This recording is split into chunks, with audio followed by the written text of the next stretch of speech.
Globe में 3 महत्वपूर्ण रेखाएं होती हैं। ग्लोब में 3 महत्वपूर्ण रेखाएं होती हैं। कितनी? 3, जिसको हम बहुत ही इंपॉर्टेंसी देते हैं, एक तो होती है हमारी 0 डिग्री, आपको पता ही है 0 डिग्री को बोलते हैं भूमध्य रेखा,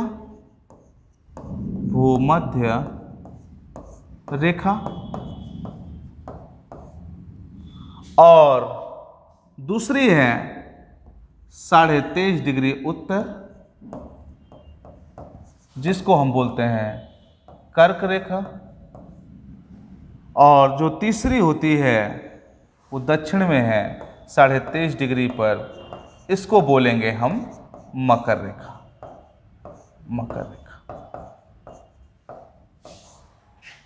ठीक है, इसको क्या बोलते हैं? मकर रेखा इसको बोलते हैं। ठीक, जो ये जो कर्क रेखा है, जिसको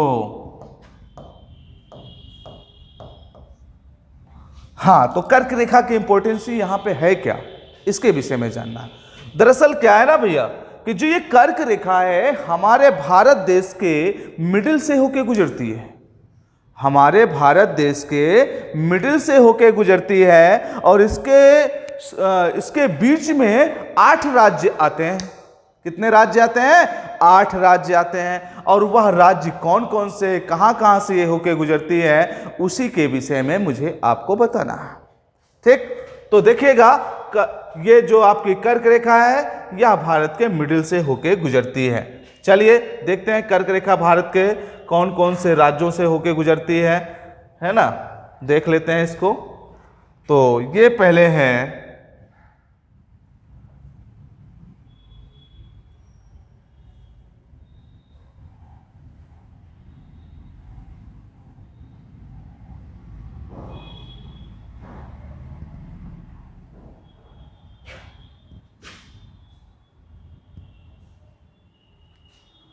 मतलब जो कर्क रेखा है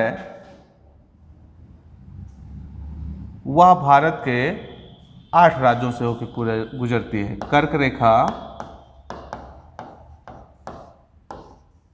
कितने राज्यों से? भारत के 8 राज्यों से होकर गुजरती है। ठीक है, अब देखिएगा ये राज्य कौन कौन से हैं।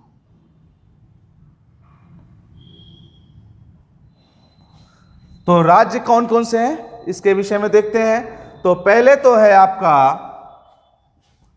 राजस्थान। पहला राज्य कौन सा है? राजस्थान। दूसरा है गुजरात। तीसरा है मध्य प्रदेश। चौथा है छत्तीसगढ़। पांचवा है झारखंड। छठा है पश्चिम बंगाल। सातवां है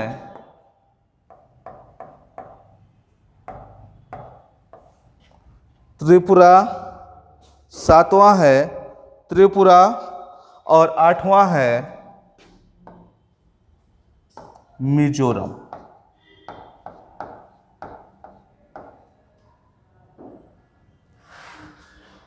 ठीक है, देखिए राजस्थान, गुजरात, मध्य प्रदेश, छत्तीसगढ़, झारखंड, पश्चिम बंगाल, त्रिपुरा और मिजोरम।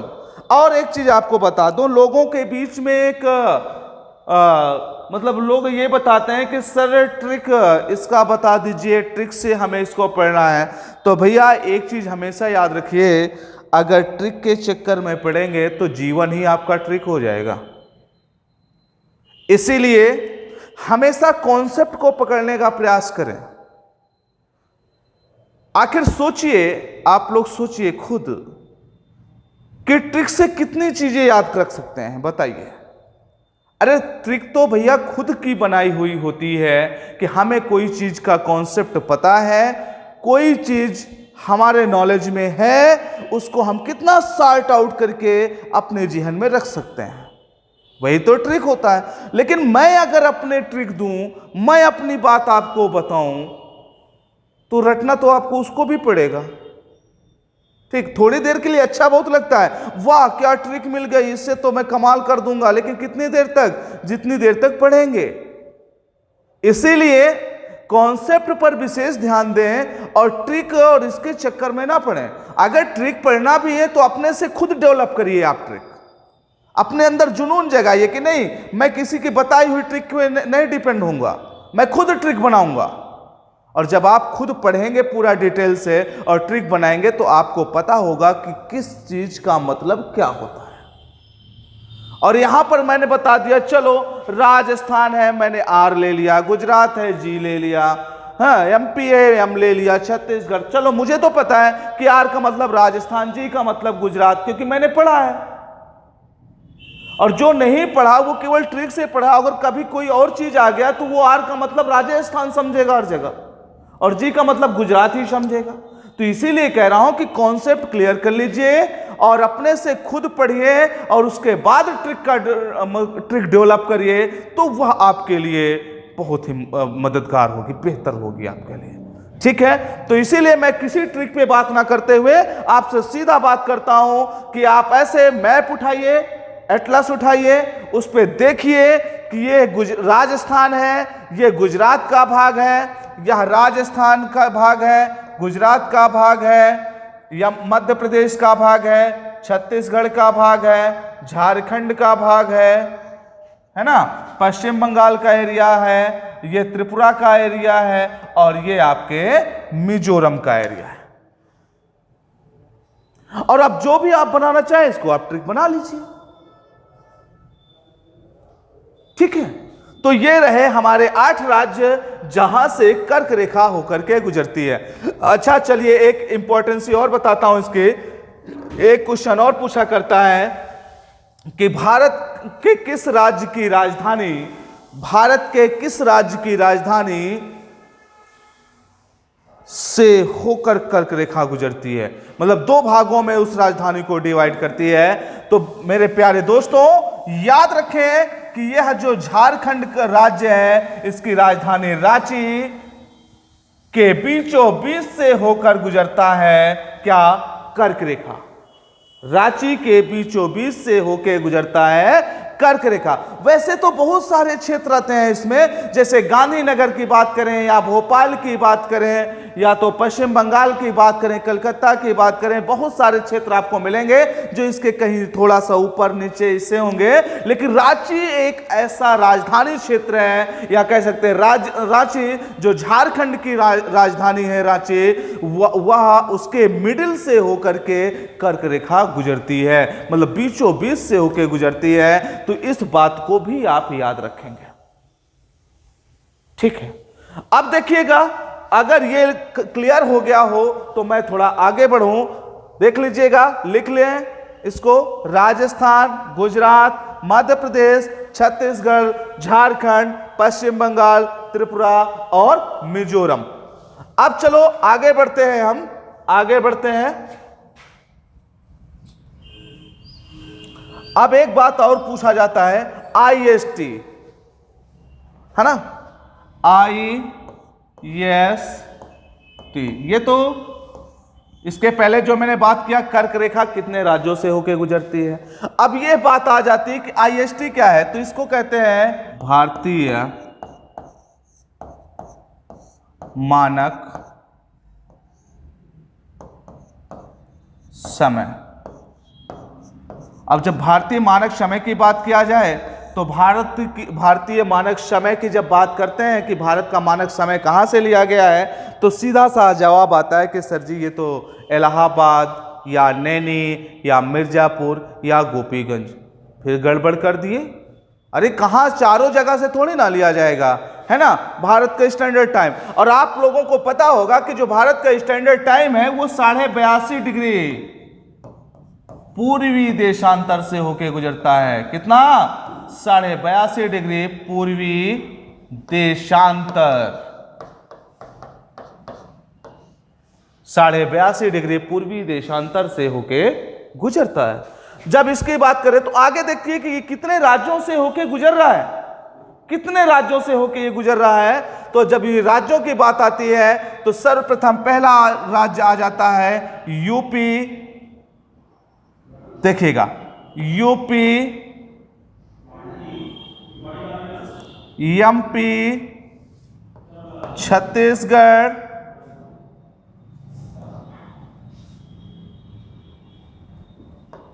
उड़ीसा और आंध्रा। कितने क्षेत्र हो गए भाई? UP, MP, Chhattisgarh, Orissa, Andhra. यह 5 राज्यों से होके गुजरता है भारतीय मानक समय।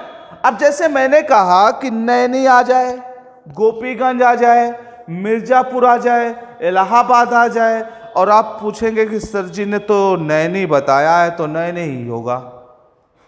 भैया नैनी तो इलाहाबाद में ही आता है ना, मिर्जापुर भी इलाहाबाद से तो लगा हुआ है, लगभग गोपीगंज भी इसी के क्षेत्र में काउंट किया जाता है। तो आप बताओ कैसे हम करें, किसको क्लियर करें कि कौन सा एकदम एग्जैक्ट आंसर है। तो जब ये चारों ऑप्शन आ जाएं और एकदम करीबी ऑप्शन बना दे आपके सामने, तो आपको बिल्कुल परेशान होने की कोई आवश्यकता नहीं है। तब याद करिएगा बजरंग बाण। ठीक है, क्या याद करना है? बजरंग बाण, कि जो भी ईश्वर मैं तीर चलाऊं वो सही लगे। नहीं नहीं नहीं, कॉन्सेप्ट क्लियर है तो सब क्लियर है। जैसे आप बताएंगे वहां पर कि मिर्जापुर जो एग्जैक्ट लोकेशन है, ये 82.5 डिग्री की जो एग्जैक्ट लोकेशन है वह मिर्जापुर है। और उसके बाद यह चारों ऑप्शन में कोई सा भी अगर एक केवल दे, ये चारों ना दे, केवल एक इलाहाबाद दे दे, इलाहाबाद दे दिया, कानपुर दे दिया, झांसी दे दिया और कुछ एक दे दिया, तो वहां पर तो इलाहाबाद हो जाएगा। पर्टिकुलर क्षेत्रों में दिया, नैनी दिया और कोई क्षेत्र दे दिया तो नैनी हो जाएगा। लेकिन मैं बात इसलिए कर रहा हूं इसमें कि अगर इलाहाबाद, नैनी, मिर्जापुर, गोपीगंज चारों को एक साथ ऑप्शन में दे दिया तो क्या हम आंसर करेंगे? तब वहां पर होगा हमारा मिर्जापुर। ठीक है भाई, अब देखिएगा, वैसे तो ये क्लियर हो गया कॉन्सेप्ट आपका। अब आगे हम बात करेंगे, इसको लिख लीजिएगा, कितने डिग्री से गुजरता है हमारा भारतीय मानक समय या जो इंडियन स्टैंडर्ड टाइम है? 82.5 डिग्री पूर्वी देशांतर। अब देखो 82.5 डिग्री पूर्वी देशांतर और जो 0 डिग्री देशांतर है, कितना? 0 डिग्री देशांतर है, वह गुजरता है कहां से? ग्रीनविच से। कहां से गुजरता है?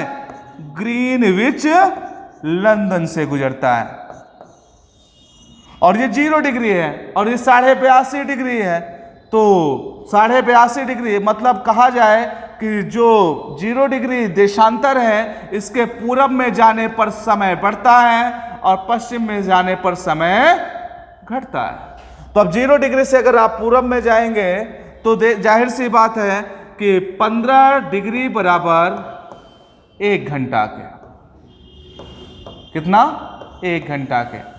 तो 15 डिग्री बराबर 1 घंटा के, तो 15 पचे 75, 15 पचे 75 मतलब 75 और 7.5, तो लगभग 5.5 घंटा जो भारतीय मानक समय है वह वर्ल्ड या कह लीजिए ग्रीनविच लंदन के मानक समय से 5.5 घंटा आगे है।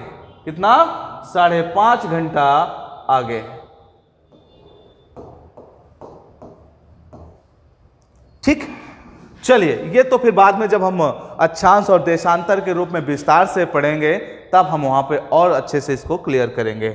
ठीक है, अब देखिएगा, अब हम कोस्टल एरियाज की बात करते हैं कि कोस्टल क्षेत्र में कौन कौन से राज्य हैं, कितने राज्य हैं जो कि तटीय राज्य हैं और उनके तट को किस नाम से जाना जाता है, इसके विषय में हम आपसे चर्चा करते हैं। देखिए, पहले बात करते हैं हम आपके साथ गुजरात कोस्ट की। किसकी? गुजरात। मतलब पहले हम बात करेंगे आपके साथ गुजरात तट की। गुजरात पहला हो गया गुजरात। अच्छा, ये गुजरात जो तट है, ये तो समझ रहे ना कोस्ट क्या मैं बता रहा हूं। कोस्ट क्या होता है? जो जलीय क्षेत्र से लगा हुआ भाग है उसी को हम तटीय क्षेत्र या कोस्टल एरिया कहते हैं। ठीक है, तो उसी के विषय में बताना है कि कितने राज्य लगे हुए हैं। तो यहां पे आप लोग खुद काउंट करें कि कौन कौन से राज्य हैं, कितने राज्य हैं। तो जैसे गुजरात है, गुजरात के बाद है अगला महाराष्ट्र, गोवा,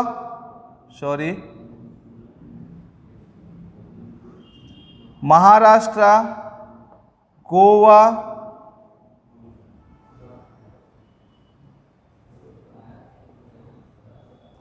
महाराष्ट्र हो गया, गोवा हो गया, और ये कर्नाटका का क्षेत्र हो गया, और ये केरला का क्षेत्र हो गया। कितने राज्य हो गए भाई? 1 2 3 4 5। तो कह सकते हैं ना कि भारत के पश्चिमी तट पर या पश्चिमी कोस्टल एरिया में या वेस्ट कोस्टल एरिया में 5 राज्य स्थित हैं। तो इधर भी देख लेते हैं हम। तमिलनाडु, आंध्र प्रदेश, उड़ीसा, पश्चिम बंगाल। 4 ये हो गए। तो 5 और 4 9। आपसे पूछा जाए भारत के कितने राज्य हैं जो तटीय या जलीय सीमा को टच करते हैं, तो आप बताएंगे कि भारत के 9 राज्य हैं। भारत के 9 राज्य हैं जो तटीय सीमा में अवस्थित हैं। कितने राज्य हैं? 5 राज्य, 9 राज्य हैं। देख लिया। जिनमें से 5 राज्य पश्चिमी तट,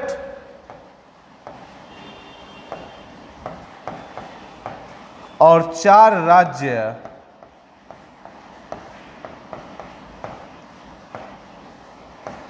पूर्वी तट पर है। ठीक है, 5 राज्य पश्चिमी तट और 4 राज्य पूर्वी तट पर है।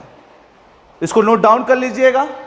और एक और आपसे हम्बल रिक्वेस्ट है मेरी कि चैनल को सब्सक्राइब करें और इसको ज़्यादा से ज़्यादा लोगों तक शेयर करें, ताकि आपके साथ साथ और सभी लोगों का भला हो सके, वो लोग भी एक अच्छी स्टडी कर सकें। और इसको लाइक भी किया करें और शेयर करें, सब्सक्राइब करें, बेल आइकन दबाना ना भूलें, क्योंकि जब बेल आइकन आप दबाते हैं तो हमारे द्वारा कोई भी नई क्लास ली जाती है तो उसका नोटिफिकेशन सर्वप्रथम आपके पास पहुंचता है। इसीलिए आपसे कोई क्लास मिस ना हो, इसलिए बेल आइकन दबाना मत भूलिएगा। ठीक है, अब आगे देखें कि जो ये भारत के 9 राज्य हैं, और ये हो गया आपके साथ मैटर मैंने क्लियर किया। अब इन जो तटीय क्षेत्र है इनको कुछ नामों से संबोधित करते हैं, उन नामों के विषय में आपसे हम डिस्कशन करेंगे। तो इतना तो आपको क्लियर हो गया होगा, भारत के 9 राज्य तटीय सीमा पर अवस्थित हैं, जिनमें से 5 राज्य पश्चिमी तट पर और 4 राज्य पूर्वी तट पर हैं। अब इन राज्यों के विषय में हम जानते हैं। ठीक है, चलिए, ये हो गया आपका, नोट कर लिए। अब आगे बढ़ते हैं,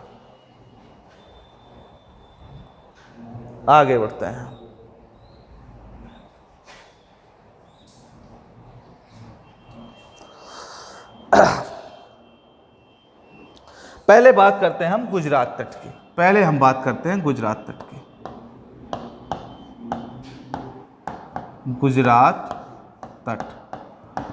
गुजरात तट को देखेंगे आप कि गुजरात तट के अंतर्गत कौन कौन से क्षेत्र आते हैं। तो गुजरात तट के अंतर्गत आता है गुजरात, दमन और दीव।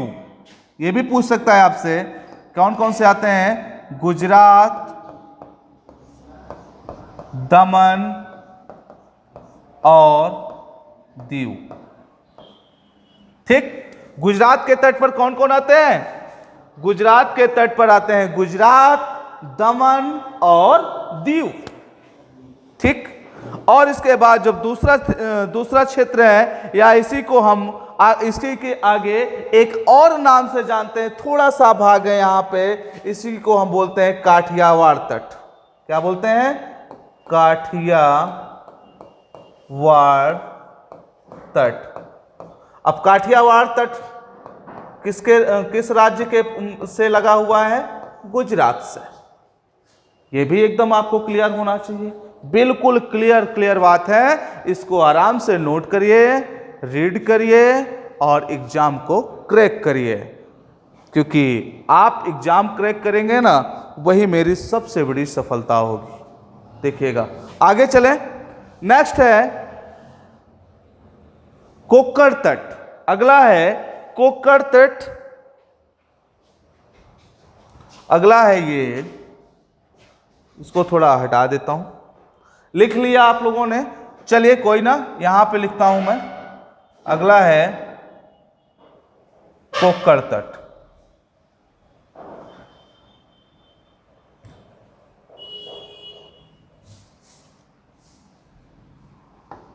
कोक्कर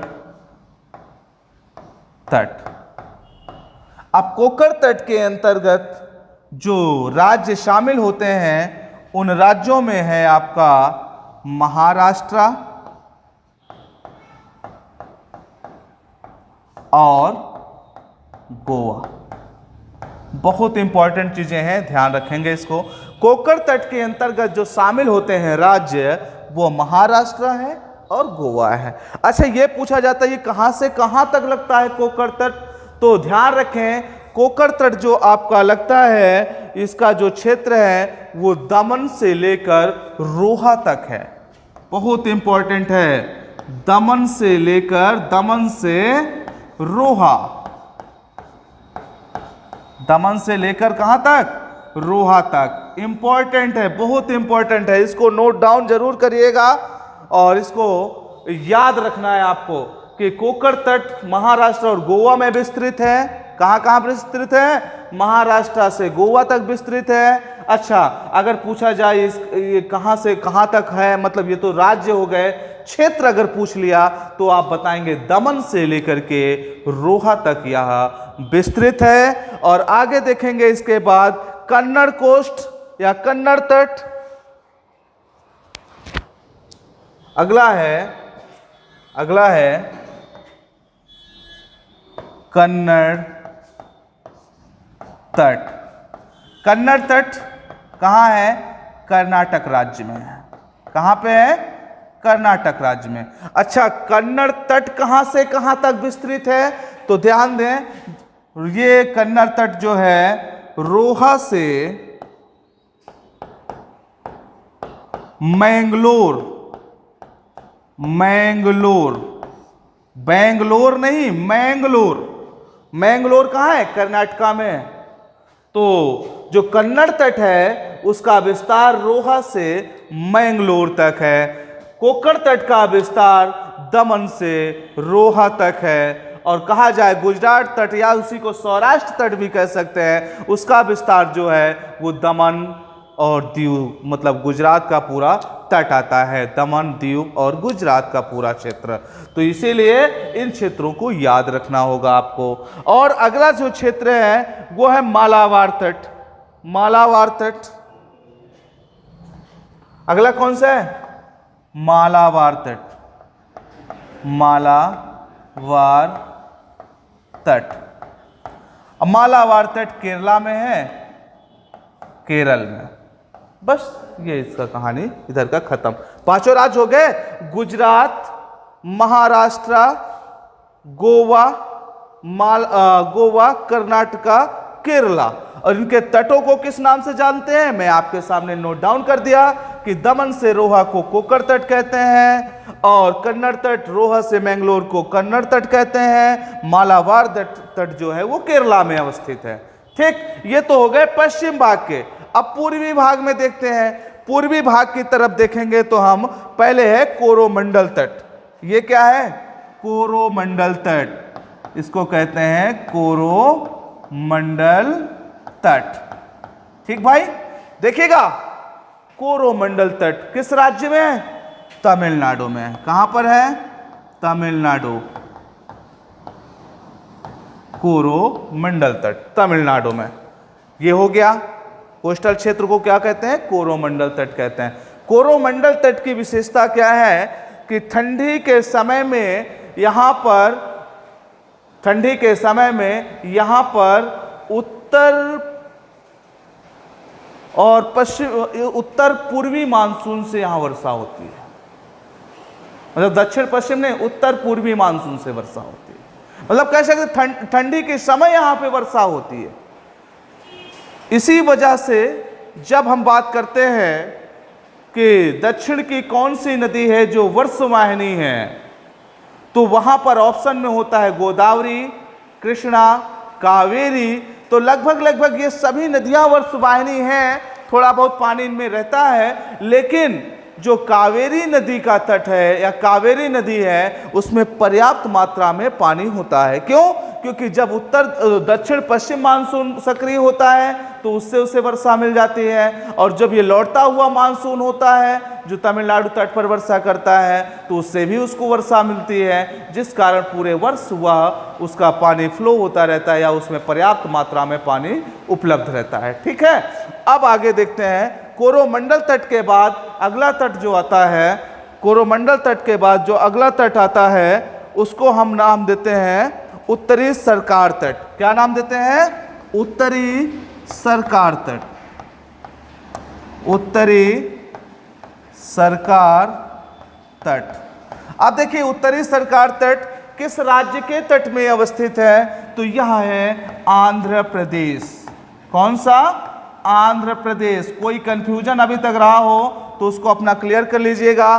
कोरोमंडल तट तमिलनाडु के क्षेत्र को कहते हैं, कोस्टल क्षेत्र को। उत्तरी सरकार तट आंध्र प्रदेश के कोस्टल एरिया को कहते हैं, और इसको उड़ीसा के तट को उत्कल तट कहते हैं। उत्कल तट यह उड़ीसा का है, और इसी के साथ जो अगला है पश्चिम बंगाल के तट को बंगाल तट कहते हैं, या हाँ ठीक है, बंगाल तट कहते हैं। बंगाल तट कहते हैं। ये आपके हो गए सभी तटीय क्षेत्र, 5 ये और 4 ये। टोटल कितने हुए? 9 राज्य हैं जो तट से लगे हुए हैं।